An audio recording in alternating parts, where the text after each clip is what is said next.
The Witcher universe is secretly one of the most politically complex fantasy worlds ever created. Every faction, every alliance, every organization hides motives so layered that even after multiple games and books, most people still don't understand how they actually work. That's why today, I'm breaking down every single faction in The Witcher and everything you need to know about them. Starting with the most dangerous, the Lodge of Sorceresses, Nilfgaardian Empire, Nilfgaard, the Black Sun that won't stop rising. Led by Emperor Emhyr var Emreis, armies of 300,000 men emerge from the south as an unstoppable force, shaking the ground before their marching feet. If you're the leader of a small town, you basically have two options: surrender and become a puppet, or fight and get your land reduced to ashes. It's safe to say that most people choose option one. Hard to be a freedom fighter when your house is being used as kindling. On the surface, Nilfgaard claims they're on a noble civilizing mission. To them, the north is ruled by bickering, unwashed barbarians sitting on rich land. They want to bring order to the untamed north,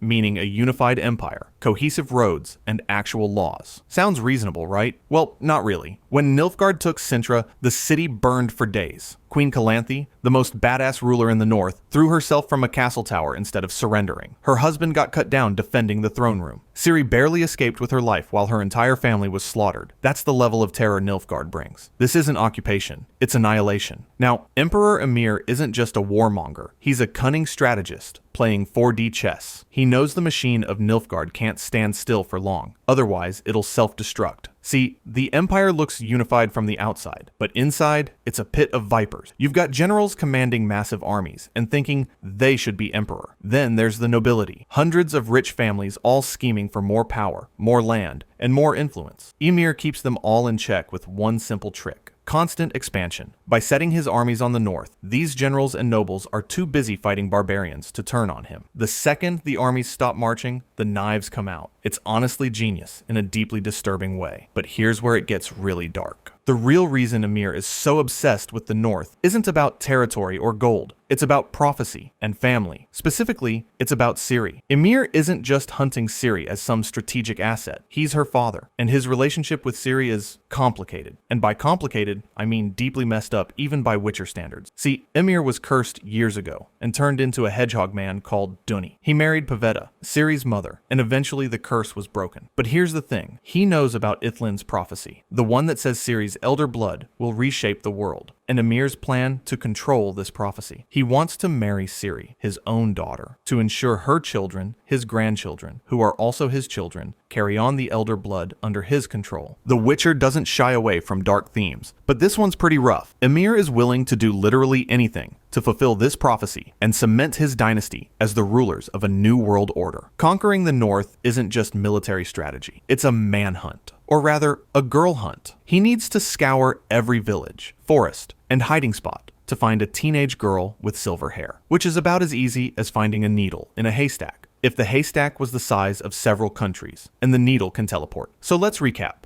Nilfgaard has the numbers, the resources, and an emperor willing to commit some truly disturbing acts to achieve his goal. They're not just an invading army, they're an ideology backed by huge armies who genuinely believe they're bringing civilization to savages. That combination of military might and moral certainty, terrifying but effective. But armies and twisted family plans aside, they're still facing one major problem: those pesky barbarians that just won't roll over and die. Let's talk about the Northern Kingdoms. Northern Kingdoms, humans first arrived in the northern part of the continent, around 500 years before the events of The Witcher. They were welcomed to a hostile land filled with monsters, elves, dwarves, and gnomes who weren't exactly thrilled about new neighbors. Several kingdoms rose out of their desperate fight to survive, and over centuries, they became the dominant power in the region. Here's the problem: they never really learned to work together. Let me break down the main players. You've got Redania, the most powerful northern realm, ruled first by King Vizimir, and then by his brother Radovid. Radovid's the paranoid one. Think, Burns Mage is alive because he's convinced they're all plotting against him level of paranoid. Honestly, some of them are, but his solution is to just murder everybody, which seems a bit excessive. Then there's Temeria, the historical powerhouse led by King Foltest, Foltest's a solid military commander and shows up constantly in the books and games. But he's got one major weakness. He fell in love with his own sister and had 2 kids with her. Yeah, maybe Nilfgaard was onto something. Temeria's Blue Stripes are the elite special forces of the north, though, so at least they've got that going for them. Kaedwen is the rugged, snowy kingdom up north, ruled by King Henselt. It's home to Kaer Morhen, the Witcher fortress where Geralt trained. Kaedwen's all mountains and forests, which makes it a nightmare to invade, but also kind of isolates them from everyone else. Aedirn, ruled by King Demavend, sits on fertile, prosperous land, which sounds great until you realize that makes them Nilfgaard's favorite target. Aedirn gets invaded constantly, and also has internal problems with their non-human population rebelling. It's a mess. Some quick honorable mentions are Lyria, which is ruled by the cunning Queen Meve. There's also a rumor that a certain emotionally damaged Witcher is from there. Then there's Skellige, the island's home to Kraken Krayt and his warships. Skelligans are basically the Vikings of the Witcher universe. They keep to themselves, but show up when things get serious, especially when it involves Cintra, who they're fiercely loyal to. Here's where it gets complicated. United by a common enemy, these kingdoms should band together to withstand Nilfgaard's war machine, right? Wrong. See, they're not just fighting for survival, because everybody wants power for themselves too. If this is starting to sound like Game of Thrones, it gets even messier. Radovid doesn't trust anyone. Foltest's distracted by, let's say, family drama. Henselt thinks he's the strongest, and everyone else should follow his lead. It's like watching a group project where everyone wants to be the leader, and nothing gets done. And yeah, they occasionally win battles. Like the Battle of Brenna, which was the North's finest moment. Outnumbered and outmatched, they actually coordinated for once and held the line against Nilfgaard. It proved they can win when they work together. They just choose not to most of the time, which is very frustrating. But it gets worse. All these rulers know that Ciri is somewhere out there, running around with enough magical power in her blood to reshape the world. Some kings want to marry her off to secure alliances. Others want to capture her and use her as a weapon against Nilfgaard. A few just want her dead because they're terrified of what she could do to the world. So instead of only focusing on the massive army invading from the south, they're also hunting a teenage girl. Real smart prioritization there, guys. The North's biggest enemy isn't Nilfgaard, it's themselves. The rulers would rather watch their neighbor's castle burn than share credit for a victory. It's honestly tragic, because they have the numbers and the home field advantage. But political backstabbing and personal grudges keep getting in the way of basic survival instincts. Oh, and just to make things even more complicated, there's a threat brewing from within the northern kingdoms. A civil war most people don't even realize is happening. Who's involved? Squirrels. But they're not just woodland creatures. They're the Scoia'tael. Scoia'tael, known by humans as squirrels because of the squirrel tails they wear on their hats, the Scoia'tael aren't just making a fashion statement. They're a ragtag group of non-human commandos with one single goal: liberation. After what they've been through, I can't really blame them. Let me give you some context on what non-humans have to endure. After centuries under human rule, elves, dwarves, gnomes, and halflings have been pushed into ghettos in human cities. We're talking forced segregation, no property rights, and random violence from human mobs that goes unpunished. There are entire districts in cities like Novigrad where non-humans can't even walk without getting harassed, or worse. And it's not just casual discrimination. There have been full-on pogroms, massacres where humans just decide it's time to clean up the non-human quarter. The authorities either look the other way or actively participate. Yeah, I'd pick up a sword and head to the forest too. So these formerly docile elves, dwarves, gnomes, and halflings who've been taking abuse for generations finally say enough. They roam the forests, strike at northern military units, ambush supply caravans, and generally make life hell for human travelers. Their message is crystal clear: live free or die trying. Very brave heart of them, I know. Now, let's talk about their tactics. The Scoia'tael don't fight head-on because they can't win that way. They're outnumbered and outgunned, so they fight like guerrillas. Hit-and-run attacks, forest ambushes, poison supply lines, and disappear before reinforcements arrive. They know every tree, every hidden path, every cave system in the northern forests. It's their home turf, and they use it brilliantly. They're organized, they're motivated, and they're effective. The northern kingdoms are hemorrhaging resources trying to deal with them. Every patrol they send into the forests is a gamble. Every supply convoy needs heavy guards. It's driving the kingdoms insane, which is exactly the point. While the Scoia'tael's fight seems noble on the surface, and don't get me wrong, Their motivation is completely valid. There's a darker force operating behind the scenes. You've heard the name before, Nilfgaard. Nilfgaard figured out that the non-humans in the north are desperate and angry, so they're using that resentment as a weapon. They supply the Scoia'tael with weapons, gold, and intelligence. They encourage them to strike at strategic targets that just happen to weaken the northern defenses. With Nilfgaard's support, the Scoia'tael become the perfect pawns to attack the northern kingdoms from within, while Nilfgaard crushes them from without. Here's the really tragic part. When the wars end and treaties get signed, Nilfgaard abandons the Scoia'tael completely. The Treaty of Cintra gives them exactly nothing. No rights, no land, no protection. They fought and died, thinking they were earning their freedom. But they were just trading one set of human masters for a different one. The Scoia'tael thought they were fighting for independence. Turns out they were just ammunition in someone else's war. That's what makes their story so painful. They were right to fight back, but they were fighting for a lie. Nilfgaard isn't even the most effective manipulator on the continent, though. It's time to talk about the actual master puppeteers of the Witcher universe, the Brotherhood of Mages. Brotherhood of Mages. The Brotherhood of Mages is arguably the most powerful faction on the continent. It was originally made up of the very pretentious-sounding Chapter of the Gift and Art, and the much more boring-sounding Council of Wizards. Being mages, they can use magic. I know, crazy, right? But stay with me. Being able to use magic is like being a super saiyan that also has access to the internet. Super strong, super powerful, and super able to know about virtually anything happening in the world. Plus, they can live for centuries, which means while kings are worried about next year's harvest, mages are planning dynasties that won't even start for another 50 years. Now here's what makes them truly dangerous. They're everywhere. Every major kingdom has a court mage whispering in the king's ear. Redania has Philippa Eilhart advising King Vizimir, then later manipulating King Radovid. Temeria had Triss Merigold with King Foltest. Even Nilfgaard has mages in Emir's court. These aren't just there for magical pest control. They're the most powerful people in the room, and the kings don't even realize it. The mages can communicate instantly across the entire continent through magic. Teleport anywhere they need to be, read minds if they're skilled enough, fake messages, impersonate people. They basically have God mode enabled while everyone else is still figuring out the tutorial. While Nilfgaard thinks they're conquering through military might, and the North thinks they're defending through unity, the mages are playing both sides like fiddles. Let's talk about some key players. Philippa Eilhart is basically playing Game of Thrones. She's ruthlessly political, runs intelligence networks across multiple kingdoms, and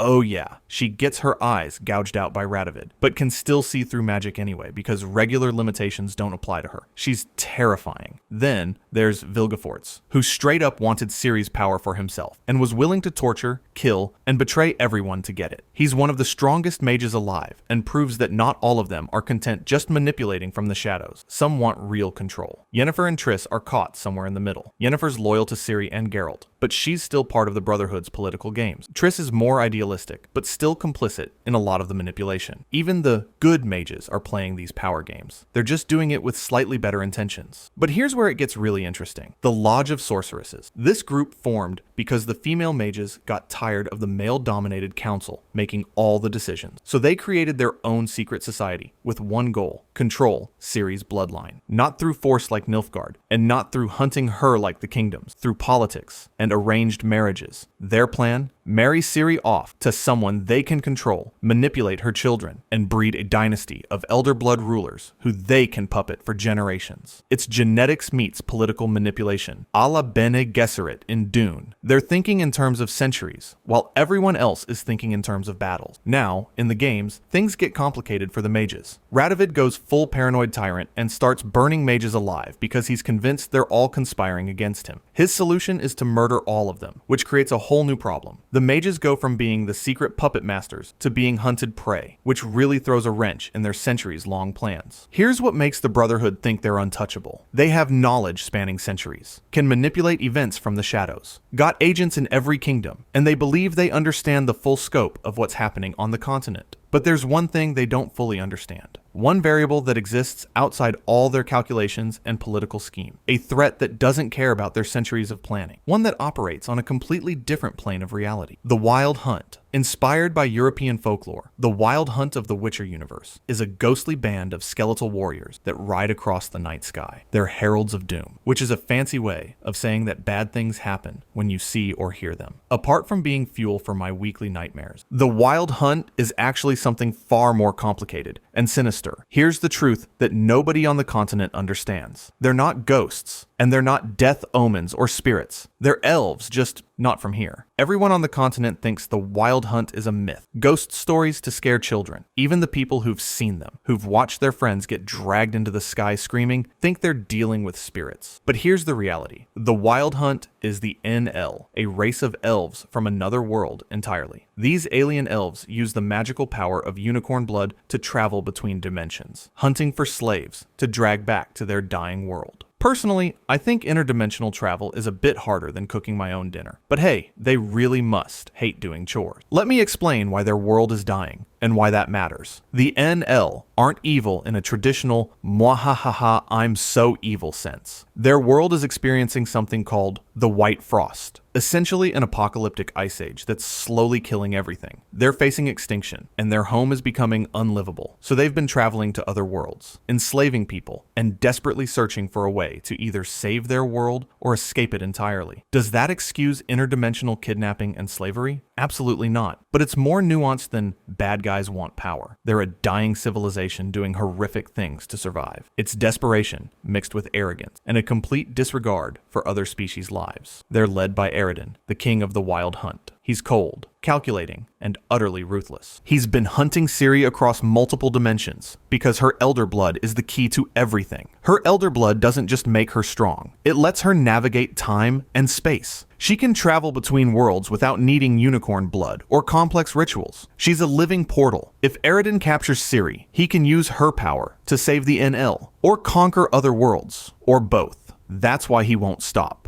That's why the Wild Hunt will chase her across dimensions, through time, through every reality until they get her. Now here's why the Wild Hunt is really the faction in control. Everything I've talked about so far, Nilfgaard's 300,000 soldiers, the Northern Kingdom's desperate alliances, the Scoia'tael's rebellion, the Brotherhood's centuries of manipulation, it all happens in one world, following one set of rules. And the Wild Hunt doesn't play by those rules. They can appear anywhere, anytime, take who they want, and vanish. You can't negotiate with them because they don't care about your politics. You can't fight them with armies because they're spectral warriors that can freeze you with fear and can't be killed by normal weapons. You can't outmaneuver them politically because they don't have territories or kingdoms on the continent to protect. The other factions are fighting over who controls the continent. The Wild Hunt doesn't care about the continent. They want one girl, and they'll tear through every dimension to get her. That's real power. The kind that makes everyone else's plans meaningless. If you enjoyed this video and want to see every Witcher school explained, click the video on screen now.